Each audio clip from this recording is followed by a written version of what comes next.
Hi everybody, welcome to today's edition of the CrossFit Games Update Show. I'm Sean Woodland with Tommy Marquez and Pat Sherwood, taking a look at the women's results from the Masters Online Qualifier. And I mean, this might be an understatement, but we have some extremely fit Masters out there. Same deal. I mean, I'm very close to entering this division in August, right? And I look at both the men's and the women's scores, and it hurts my delicate ego.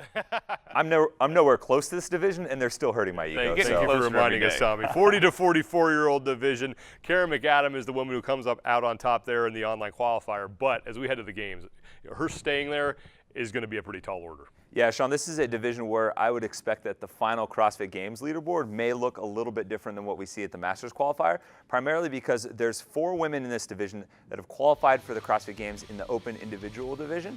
And on top of that, you have 2 athletes in Janet Black and April Lowe that have qualified for the games on an affiliate cup team, so tons of experience, and I really think it could shake up the leaderboard here. Yeah, and a lot of that experience you mentioned is sitting in 5th place, and that's Amanda Allen, who, even though she is in 5th, don't count her out when you get to the game. No, Amanda Allen is just a wrecking machine of fitness. And the mere fact that she took 5th in the Open and 5th in the online qualifier, that doesn't mean anything. She just needs to get to the game. So, and by her own admission, she hasn't been able to train with the same intensity and consistency this year as previous years. But look, she's a competitive woman. I think she's going to see where she's on the leaderboard, not like it, hit it hard between now and Carson, and be back to her old ways. Yeah, 45 to 49-year-old division, there's no ambiguity here. I mean, Chris Perrins wins the online qualifier, and she dominated. Yeah, and she's really just kind of dominated the whole way. She finished 1st in the Open. She won 3 of the 4 Masters Qualifier events.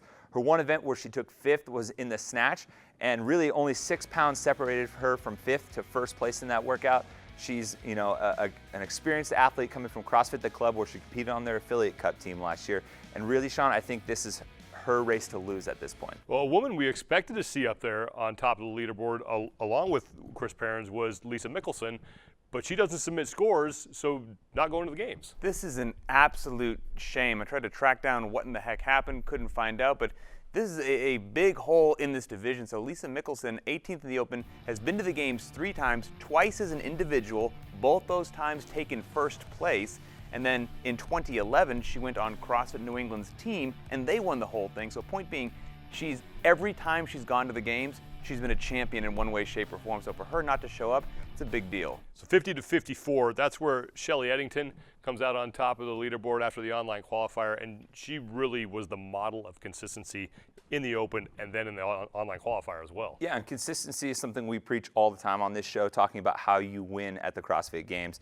And you look at how she's standing right now, she's 17 points ahead of 2nd place. She's the only athlete in her division to not have a finish outside of the top 10. And really her worst finish is 6th, and that's pretty much the blueprint for success when it comes to competing at the Masters division. And we had a name that's pretty recognizable to some people who follow the Masters divisions, and that's Susan Hobby. She was sitting in 10th after the Open and almost missed going to the games. And I think the key word there is almost. So Susan dropped all the way to 18th. Now bear in mind the top 20 get to advance to the games, so she just made it in there. And this is a woman who has won the whole thing at the games twice. She's been to the games 3 times, so it's a big deal. But remember, the goal, I'm sure she wanted to do better, but the goal is just get to the game. So once she gets there, clean slate, and she can be back to her old ways. In the 55 to 59-year-old division, that's where we had the most similarities between the Open going into the online qualifier. The top 4 from the Open are the top 4 after the online qualifier. And the top lady there I need to brag about, Lynn Nabman, absolutely incredible.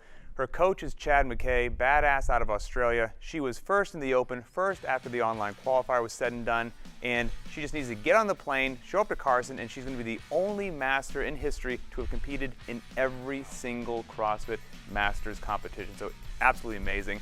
And then the list just continues. 2nd in the Open, 2nd in the online qualifier, that was Susan Clark, who took 1st place at the games last year.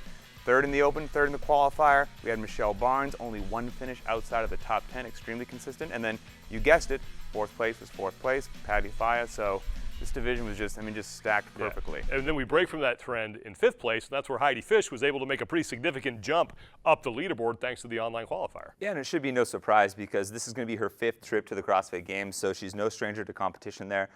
She even made it back in 2010 where she finished 3rd, and that was the year that they didn't have age division, so she still competed with some of the younger athletes. And then she finished as high as 2nd, so she's been on the podium in 2011, so it's not a big surprise to me. She had kind of a weakness in terms of her snatch performance, finishing 32nd. But don't be surprised if, when all's said and done, she's competing for a podium spot in the games. In the 60-plus division, now this is where I think you're going to have a hard time finding a favorite. Deb Diamond won the online qualifier, but it's jam-packed at the top of the leaderboard right behind her. Yeah, jam-packed's an understatement. The top 6 spots are only separated by 11 points overall, so really when you throw in the fact that they're going to the games where there's some exclusive programming there, maybe a little bit more aggressive in terms of the workload, and then maybe even being on the big stage could really shake things up, and at this point it's kind of anyone's game. Another thing we saw in the 60-plus division was some pretty huge swings both ways. Some women jumping way up the leaderboard, others plummeting. This division could give some people a lot of hope, right? I mean, so because your open score counts as your first score in the qualifier, and we had Deb Diamond who won this division after it was all said and done, but she took 20th in the open, jumps all the way to first place once the qualifier is finished.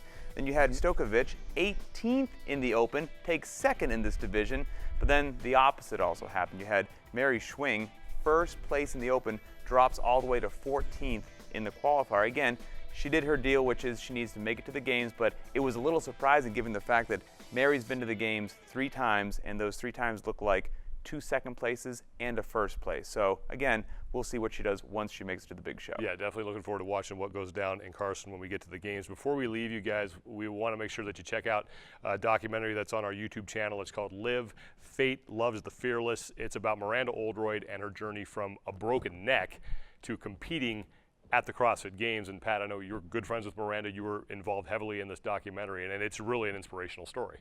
I mean, watch the documentary. It's absolutely incredible, but the quick story is she walked around with a broken neck for 17 days that it went undiagnosed till she got surgery, got some hardware put in there, and then healed back up, not just to, hey, I can live independently, but made it to regionals. Yeah. So it is a pretty crazy story. And then the best thing about when she made it to regionals opening event that year was Jackie, and she wins it. Why and not? That was a great moment, and that's in the documentary. You get One of my favorite moments all time. Yeah, so that's going to do it for us today. For Pat Sherwood and Tommy Marquez, I'm Sean Woodland, and we will leave you with a look at Ginny Yeager. She's 61 years old. Last year, couldn't do a single handstand push-up. No way, no how. This year, does 45. We'll see you guys next time.